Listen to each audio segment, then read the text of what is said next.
And I would like to give a floor our next speaker, Tymur Korotkyy, who is the head of the Fund for Fundamental Research and Support. It's very important speech about the Genocide Museum in Odesa. And thank you. I would like my presentation on screen. I'm really grateful to Ukrainian Center of Holocaust Studies and to Anatoly personally for holding this already 18th round table that commemorate Holocaust, and for this opportunity that I can present my materials about the new Museum of Genocide, the Territory of Memory.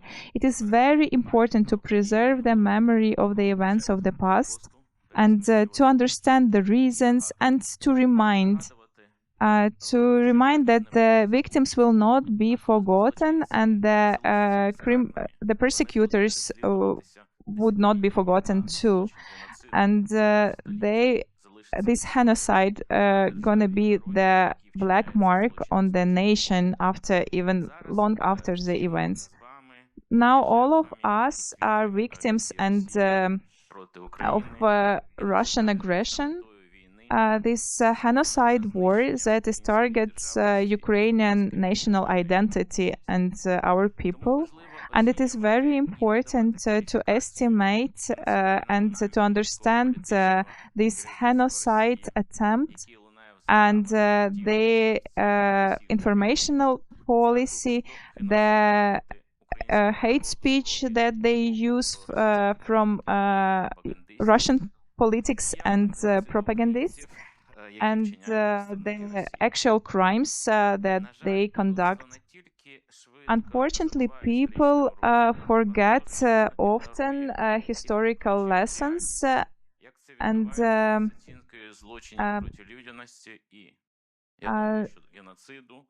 we know that, of course, our history now can be compared.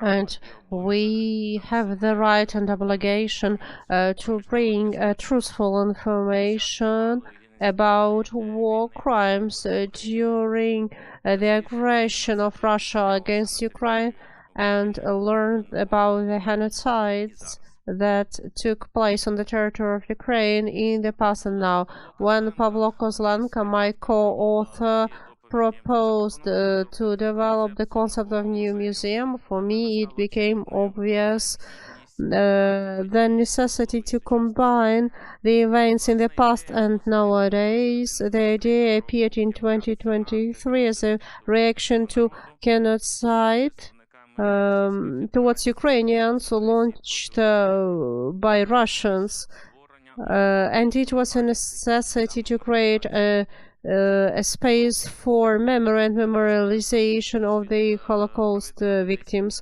Also in Odessa we had some conferences and the activities of Mr. Philip, who opened for us Rostislav Lemke. There are two ideas that make this museum topical and unique. Firstly, the history of genocides. The majority of museums are dedicated to one genocide, but we are not limited to one genocide. We are showing the chronology of all genocides of 20th and 21st century. And secondly, international perspective and assessment, evaluation of genocide, the Convention on Prevention of Genocide, the kinds of punishments, the mechanisms for it.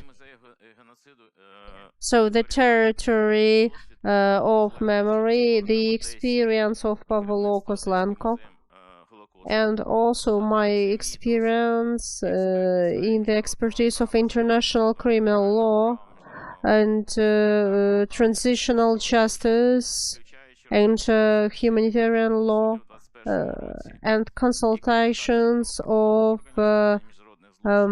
judicial entities in Ukraine. Also, the link between the past and the present. The museum is launched in Odessa and supported by the Ukrainian Association of International Law and the Foundation of Support of Fundamental Studies, and supported by a lot of Odessa dwellers and Odessa companies. So this museum is local in all things, all aspects. And our Odessa students also supported the museum. We had a competition for students in the museum. Here on the image you can see how the museum was developing, how it looks like now. After the competition, a modern interactive space appeared, and it is quite understandable and comprehensible for the young people. The premises, you can see, this is the historical center of Odessa, the building of Golov-Pochtamp. It's the end of the 19th century. And Golov-Pochtamp, this is the premises of Ukrposhta, and we are grateful to Ukrposhta for that. The main works finished in 2023 and at the beginning of 2024, and we had the launch of the museum on the 29th of May 2024. The defenders of Ukraine came, NGOs came, local government representatives came. We have 3 topical blocks. You can see this on the slide. The central one is about the history of genocides in the world. The second one is dedicated to Holocaust in Ukraine, in the zone of Romanian occupation. The third one is dedicated to the genocide of Ukrainians by Russia. Every block shows stands and artifacts. The majority of texts on the stands were written by the experts in the international law. We saw the task to show the right qualification of the crime, the development of the concept of genocide, and the Convention on Genocide Prevention, international tribunals and courts. The question of individual responsibility and the responsibility of the state. We have QR codes and monitors. Everything is very modern. To the left, you can see an exhibition dedicated to the writers among the nations. We honor their memory, and on their example, we call the visitors to show humanity in the most terrible situations. To the right, you can see the books.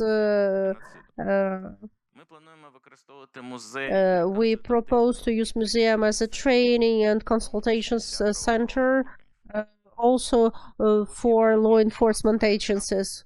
Also, we have a big monitor. We are showing the films dedicated to the topic of genocide. First block in the center.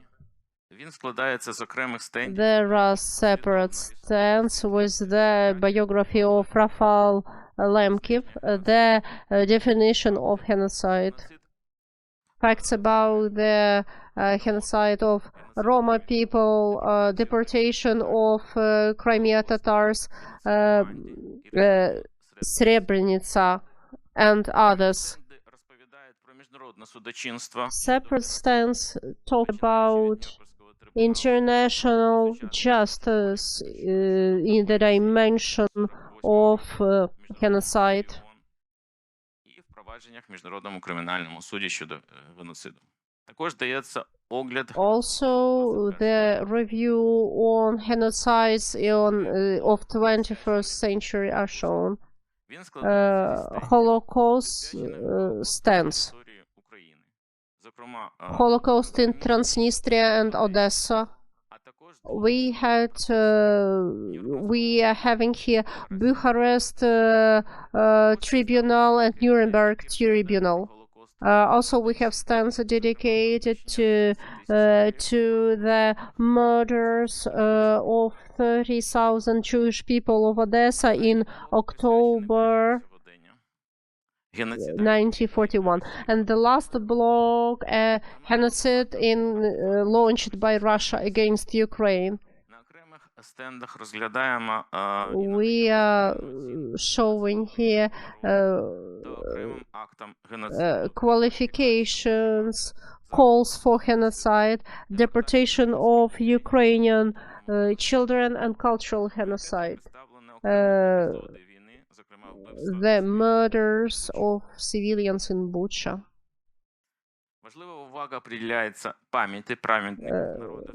Also, this is a commemoration of the writers among the nations from Odessa. So regional context is very important. What was our purpose? To explain that genocide is the biggest tragedy for humankind. We are talking about mechanisms of this crime and its punishment for this. We encourage people to think that why it became possible to murder people. We wanted to show what happens to this society when people stop fighting and start ignoring evil and violence. And we are focused on responsibility and the examples of responsibility for committing genocide in terms of international law. This museum is very important for communication with young people.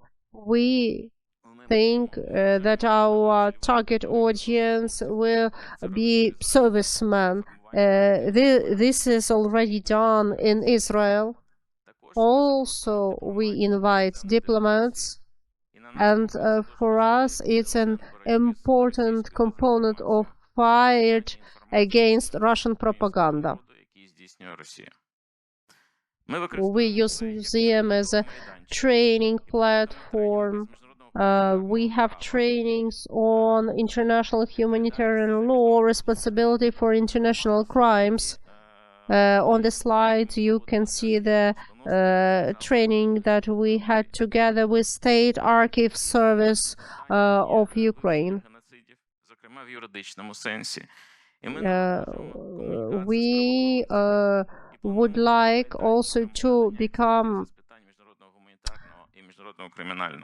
a good place for cooperation with law enforcement agencies. We cooperate with other museums and entities. We have roundtable. We are interested in roundtables and conferences. We also work on memorialization on the victims of Holocaust in Transnistria. Pavlo Kozlenko is working in this field for the second decade. Also, we plan to announce qualification of the genocide of Ukrainian nation launched by Russia. That's why for transitional justice, our museum is a really important one. Thank you very much for your attention, and we invite you to come to Odessa. We will be very happy to cooperate with you. Thank you very much, Mr. Tymur.